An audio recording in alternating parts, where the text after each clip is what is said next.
Di sini gue bakal nyampein 5 hal penting buat kalian. Yang pertama, Simic akhirnya dapat klub baru. Terus ada Kremencik yang dilirik timnas Ceko. Terus kapan kita main di Stadion JIS. Harga tiketnya dan berapa besar pendapatan Persija di pertandingan itu. Terus ada 10 pemain kita yang dipanggil sama timnas. Dan yang terakhir ada Thomas Doll diminta perpanjang kontrak 5 tahun.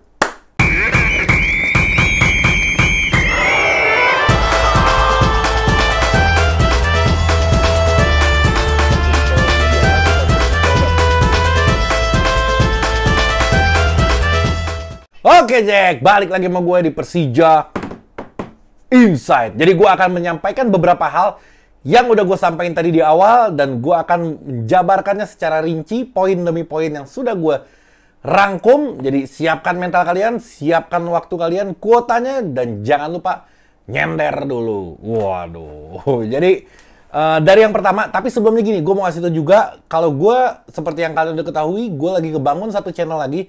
Sebenarnya gue perjelas lagi, ini channel lama gue yang udah nggak pernah gue aktifin bertahun-tahun. Tapi gue bilang daripada nggak kepake ini channel, lebih baik gue bahas bola timnas Indonesia di sana. Jadi lo subscribe juga channel gue yang sana selain subscribe di sini. Gue taruh link YouTube gue di deskripsi. Jadi lo ke situ, lo subscribe, lo tonton juga video-video gue di situ. Gue bahas tentang timnas Indonesia, di situ banyaknya tentang timnas. Terus gue bahas tentang bola Eropa juga. Terus sama sedikit-sedikit nyentil klub sebelah. Seru-seruan aja.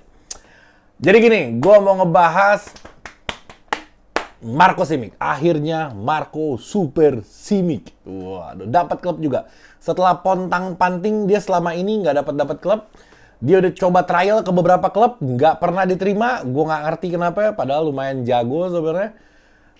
Akhirnya dia mendapatkan klub. Nama klubnya apa nih tadi gue catat? Nama klubnya kalau nggak salah FK Radniki. Agak susah namanya, makanya gue mesti contek nih. FK Radniki.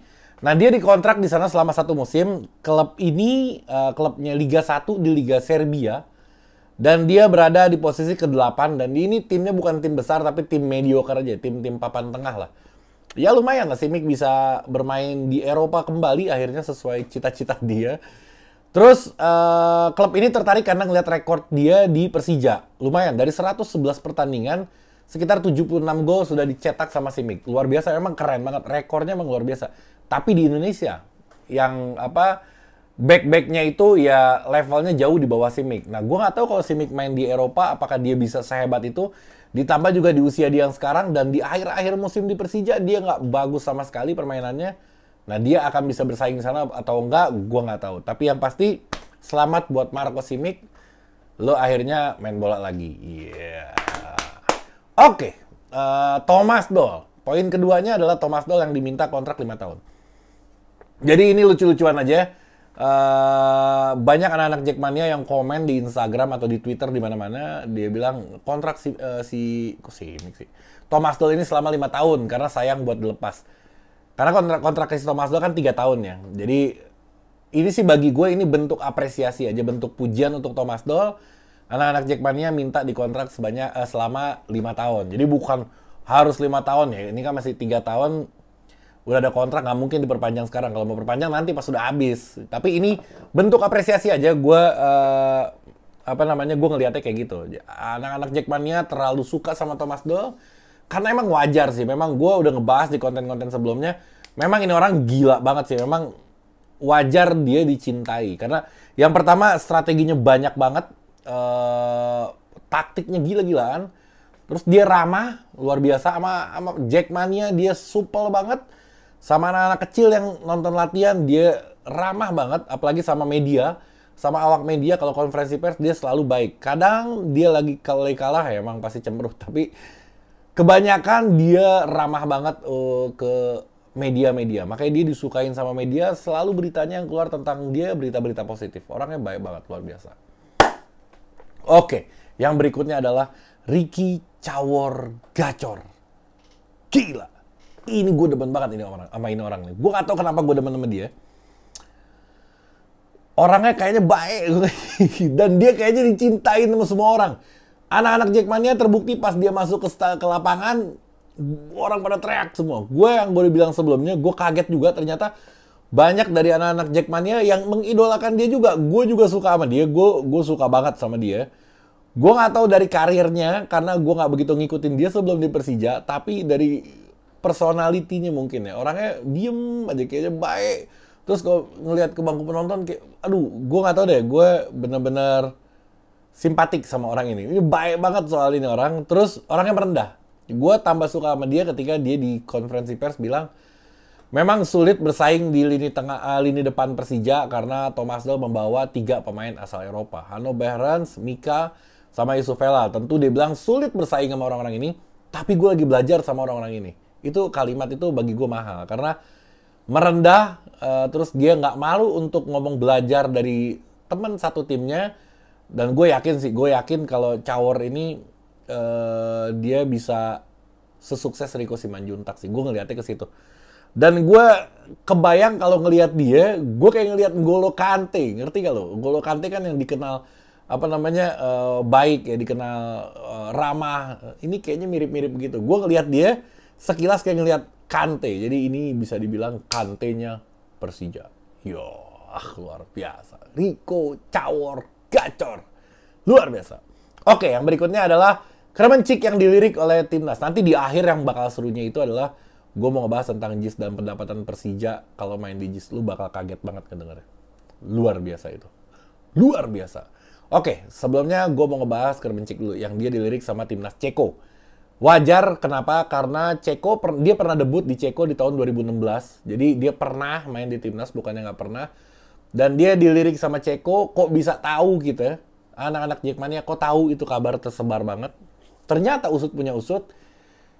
Kabar ini dimulai dari postingannya Twitter akun resminya timnas Ceko.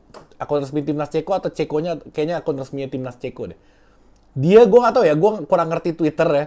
Dia nge-repost postingan Persija atau dia nge-post gitu. Karena nanti gue tampilin di sini nih. Oke.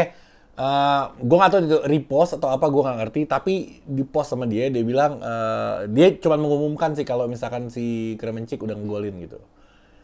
Ya mudah-mudahan aja dia bangga gila kalau misalkan kita punya pemain yang main di timnas Eropa. Ceko lagi, bukan tim sembarangan.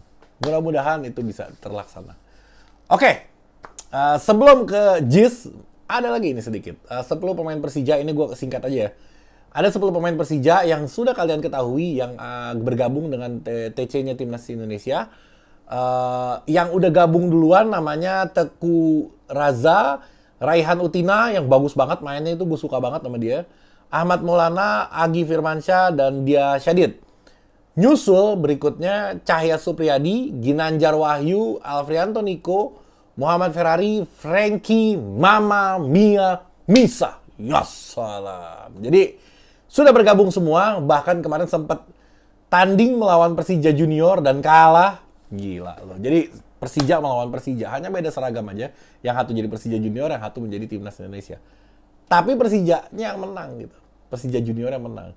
Sintayong kayaknya kepalanya pusing tuh. Waduh, ternyata gue udah ngambil pemain Persija sebanyak ini, masih kalah juga sama Persija. Lo bayangin tuh, kedalaman skuad junior kita. Mantap gak itu? Luar biasa loh. Sintayong bingung. Perasaan gue udah comot pemain Persija 10 orang. Kenapa masih kalah sama Persija juga? Lo bayangin, berarti masih ada puluhan-puluhan orang lagi yang kualitasnya seperti kualitasnya Timnas Indonesia. Gila, itu keren. Luar biasa itu. Dan Sintayong juga nonton pertandingan lawan Bayangkara ternyata. Thomasdal kaget. Wait, dia bilang, datang nih si Sintayong. Thomasdal cukup mengapresiasi, datang. Mungkin kata si Thomasdal di konferensi persnya, dia bilang, mungkin dia pengen lihat pemain yang mau dipanggil tapi belum dikasih, dia mau ngeliat mainnya kayak apa. Nggak semuanya dimainin, tapi ada yang dimainin. Jadi Sintayong harusnya berbesar hati, dia telat mendapatkan pemain kita, tapi dia beruntungnya karena pemain yang dia inginkan itu bermain reguler di Persija. Win-win solution, luar biasa. Tapi sekarang udah gabung semua karena tanggal 5 terakhir, kalau nggak Persija bisa dapat surat teguran lagi. Mantap. Ini yang paling menarik. Wih, harga sewa JIS 800 juta. Gila gitu. Harga GBK ini 500 juta. Harga JIS 800 juta. Lebih mahal main di JIS dibanding di GBK. Tapi kebayar sama Persija. Hitung-hitungannya gimana? Nih. Anggap ya rata-rata tiket itu kalau gue hitung dari keseluruhannya 100.000 per orang. Oke? Oh gini, gua kasih ini dulu aja ya, apa namanya, perkiraan harga tiketnya dulu. Oke, di launch itu yang di pintu, yang di kaca itu, yang di box, itu 1 juta harganya dapat makan malam. Lu nonton bola 1 juta dapat makan malam. Lu kalau 1 juta lu pakai makan malam, kenyang satu korwil tuh. Bener gak? Itu atau botol Persija 1 juta dapat makan malam prasmanan. Mungkin sama pemain, sama gubernur, mungkin sama beberapa petinggi, mungkin. Oke, terus yang VVIP-nya harganya 500.000, cukup mahal 500.000 harganya VVIP. Terus VIP-nya 250.000, kategori 1 150.000, oke. Kategori 2-nya 75.000, cukup murah ya. Kategori 3-nya kayaknya yang di ujung di atas tuh, itu 65.000. Oke, jadi kalau gue pukul rata-rata, 100.000 aja gue ambil rata-rata per orang bayar tiket dikali 82.000 kapasitas. Persija kurang lebih bisa mendapatkan 8,2 miliar. 8 miliar anggap. Dia bayar sewa 800 juta, dapat untungnya 8 miliar. Mampus gak lo. Jadi Persija juga menginginkan main di sana. Bukan kita doang yang pengen main di JIS. Persija pun pengen main di JIS sama. Jadi kita harus support, kita harus datang, kita harus beli tiketnya. Supaya Persija pendapatan semakin besar. Dan Persija bisa menggaji pemain-pemain top dunia lagi. Dan bisa mendatangkan pemain-pemain sekelas Eropa lagi. Semuanya baik, semuanya akan baik. Kita terhibur, kita mendapatkan fasilitas yang luar biasa. Nyaman, keren. Lu foto-foto, lu upload di medsos lu, keren banget. Persijanya dapat duit. Oke, terus banyak keuntungan di sana. Oke, cukup ya.